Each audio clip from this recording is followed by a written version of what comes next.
Hai folks, nama kakak Enggar Bagas Dewantara, bisa dipanggil Enggar. Jadi kakak salah satu tentor bahasa Inggris di Smart Ado Cafe. Dan hari ini kakak bakal jelasin apa sih yang akan dipelajari di literasi bahasa Inggris itu.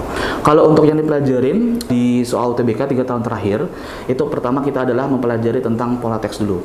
Nah, untuk yang pertama itu ada pola teks thread. Jadi thread itu seperti kalau misalnya teman-teman pernah main Twitter atau pernah main X, nah seperti itu. Jadi nanti ada thread makernya yang membuat atau yang membuka pembicaraan terlebih dahulu. Terus yang di bawahnya itu merespon terhadap pertanyaan atau pembukaan masalah itu. Nah, terus untuk tipe teks kedua, itu ada teks 1 sama teks 2. Biasanya itu adalah tentang pertama ilmu pengetahuan umum. Terus ada juga tentang science atau tentang ilmiah. Jadi itu adalah tipe teksnya. Yang 1 sampai 20 itu ada thread sama tipe teks 1 sama teks 2. Sedangkan untuk pertanyaannya sendiri, salah satu yang paling umumnya adalah tentu saja main idea, synonym, reference, inference atau conclusion, dan juga relationship between two text. Ada juga pertanyaan what most likely happen in the future, atau kita memprediksi kira-kira dari kedua teks ini kesimpulannya itu apa sih yang akan terjadi di masa depannya. Nggak cuma itu saja untuk pertanyaannya, masih banyak lagi pola-pola soal yang akan kita pelajari. Yang saya sebutkan tadi itu adalah yang paling umum dan juga yang mungkin yang agak sulit untuk dipecahkan oleh siswa, seperti itu. Yang paling sulit itu adalah yang pertama adalah tentu saja conclusions atau reference. Karena kalau misalkan di UTBK itu biasanya yang ditanyakan itu ada dari dua teks. Jadi between two text, what can we conclude in these two text? Jadi di antara dua teks ini apa sih yang kita bisa konklusikan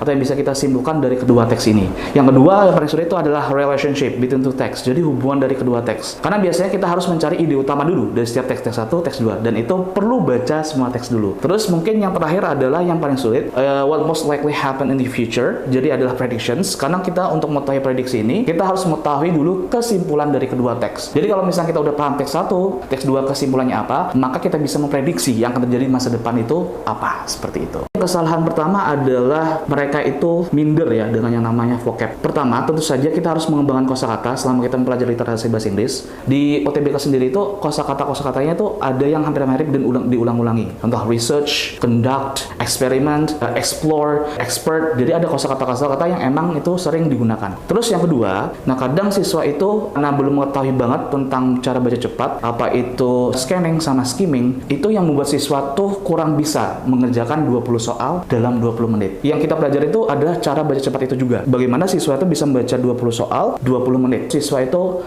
seringkali kesulitan di dalam mengambil kesimpulan. Jadi apa sih yang tersirat dalam teks ini? Nah kadang siswa itu karena mungkin terbiasa baca scanning, yang mana scanning itu hanyalah keyword seperti itu. Jadi kadang kala siswa itu kesulitan tuh inti dari teks ini apa, inti dari kalimat ini apa, yang mana itu bakal ditanyakan. Contohnya pada saat what is the conclusion, apa sih kesimpulan dari kedua teks ini, atau pada saat menjawab pertanyaan yang rephrase. Jadi rephrase itu atau restate itu adalah soal parafrase yang salah satu yang sulit juga. Nah kadang kan kita harus memahami dulu konteks dari kalimat ini apa sebelum kita memparafrase kalimat ini, baru kita parafrase ke arti maksudnya, ke arti lainnya yang kalimatnya itu beda tapi maksudnya sama. Nah itu mungkin kesalahan-kesalahan yang paling umum yang terjadi pada siswa. Terus saja tiap siswa tuh mempunyai kemampuan masing-masing ya. Jadi kalau misalkan emang siswa itu pertama kurang kosakata, saya biasanya memberikan PR pada siswa. Oh kalau misalkan setiap minggu depan minimal deh setoran ke saya kosakata 30 kosakata. Dan juga biasanya setelah setoran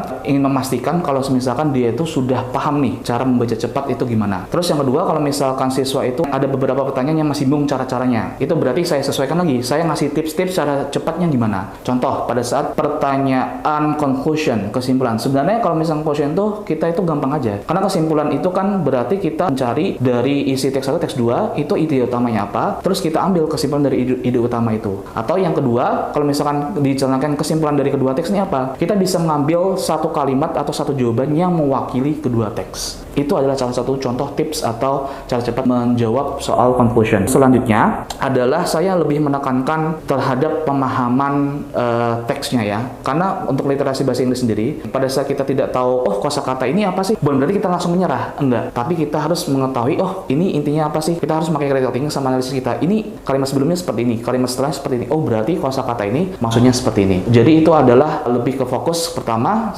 sesuai kebutuhan siswa itu lemahnya di mana. Yang kedua adalah pemberian tips. Terus yang ketiga adalah pemahaman siswa terhadap teks itu fokusnya. Mentor bahasa Inggris sendiri itu siap membimbing bagi yang ingin belajar bahasa Inggris, terutama literasi bahasa Inggris.